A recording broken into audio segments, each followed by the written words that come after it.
दिल दहला देने वाले श्रद्धा मर्डर केस में भले आरोपी आफ्ताब अमीन पूनावाला ने जज के समक्ष पेशी के दौरान कहा था कि वो सब कुछ पुलिस को पहले ही बता चुका है और उसे पूरी घटना याद करने में अब मुश्किल हो रही है। लेकिन दिल्ली पुलिस इस मर्डर केस के पुख्ता सबूतों को इकट्ठा करने में जुटी है। सो आफ्ताब का कोर्ट ने पॉलीग्राफ टेस्ट कराने का फैसला किया है। पॉलीग्राफ टेस्ट के लिए पुलिस ने 40 से 50 सवालों की एक फहरिस्त तैयार की है, जिसके सवालों से हत्या की कड़ियों को जोड़ा जा सके। पुलिस ने जो सवालों की लिस्ट तैयार की है, उसमें से कुछ सवाल आफ्ताब और श्रद्धा के संबंधों से जुड़े हैं, जो उनके बीच होने वाले झगड़ों से जुड़े हैं। आपको बता दें कि पॉलीग्राफ टेस्ट के लिए मल्टीपल डिसिप्लिनरी टीम तैयार की जाती है, जिसमें मेडिकल बैकग्राउंड से जुड़े भी एक्सपर्ट होते हैं। इसमें साइकोलॉजिस्ट का अहम रोल होता है और साथ में एनेस्थेसिस्ट का भी एक अहम रोल होता है। टेस्ट से पहले आरोपी का मेडिकल चेकअप होता है। साथ ही पॉलीग्राफ टेस्ट करने वाली टीम के पास केस की पूरी डिटेल्स होती है, जिससे साइकोलॉजिस्ट सवाल कर सके। लेकिन यह जांच तभी मुमकिन है जब व्यक्ति फिजिकली फिट होने के साथ साथ मेंटली भी फिट हो। टेस्ट करने वाली टीम आफ्ताब से पहले बात करेगी। जब वो इससे संतुष्ट हो जाएगी, तब इस जांच को आगे बढ़ाया जाएगा। पॉलीग्राफ टेस्ट करने वाली टीम ने दिल्ली पुलिस के तैयार किए गए सवालों का खाका तैयार कर लिया है। आफ्ताब से पूछे जाने वाले सवालों की एक लंबी लिस्ट है, जैसे क्या आप श्रद्धा वॉलकर को जानते हैं? क्या वो आपकी गर्लफ्रेंड थी? आप लोगों ने मुंबई कब छोड़ी और मुंबई छोड़ने के बाद आप लोग कहां गए? आप लोग दिल्ली क्यों शिफ्ट हुए? आप श्रद्धा के साथ रिलेशनशिप में कब आए? क्या उससे प्यार करते थे? क्या दोनों में लड़ाई होती थी? तुम श्रद्धा के साथ क्या मारपीट करते थे? झगड़े की क्या वजह थी? तुमने श्रद्धा को कब मारा, कहां मारा, क्यों मारा? क्या तुमने उसका गला घोटा?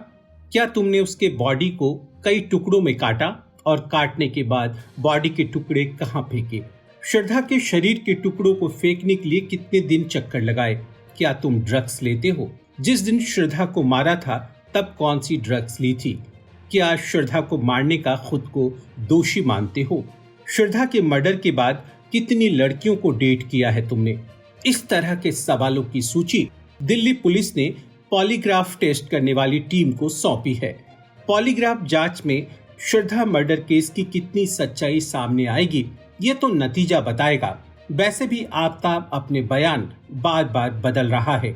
जैसे पूछताछ में उसने कबूला था कि उसने श्रद्धा के शव के 16 टुकड़े किए।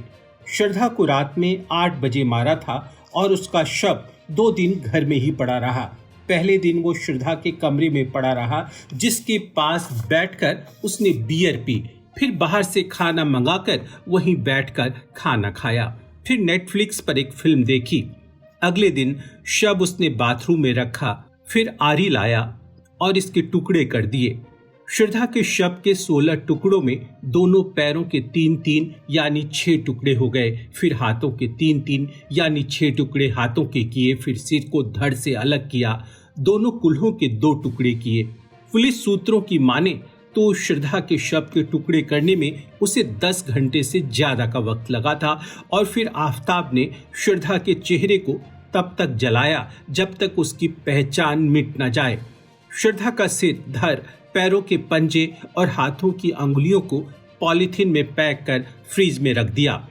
फ्रिज से शव के टुकड़े इसलिए नहीं फेंक पाया कि उसकी हत्या के बाद गुड़गांव के कॉल सेंटर में उसकी नौकरी लग गई, जहां रात की ड्यूटी होती थी और दिन में उसकी कॉल सेंटर वाली गर्लफ्रेंड घर आ जाती थी।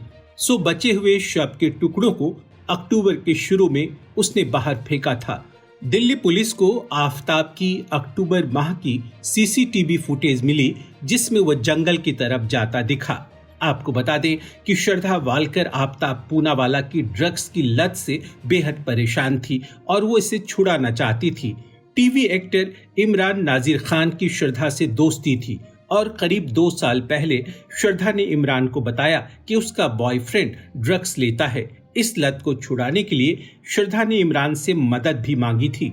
श्रद्धा ने इमरान को फरवरी 2021 में बताया था कि वो किसी रिहैब सेंटर के बारे में बताए, लेकिन इमरान के कांटेक्ट में उस वक्त कोई रिहैब सेंटर नहीं था, सो वे उनकी कोई मदद नहीं कर पाए। इमरान ने श्रद्धा से वायदा किया कि एक दिन वे जरूर मदद करेंगे।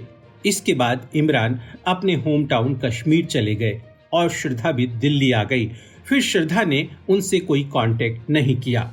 आपको बता दें कि 27 वर्षीय श्रद्धा की हत्या 18 मई 2022 को की गई थी और आफताब की गिरफ्तारी 12 नवंबर 2022 को हुई। पुलिस सूत्रों का कहना है कि 18 मई को श्रद्धा और आफताब के बीच जो झगड़ा हुआ उसमें श्रद्धा को आफताब पर धोखा देने का शक था। हमारी वीडियोस को देखने के बाद लाइक और सब्सक्राइब करना बिल्कुल ना भूलें।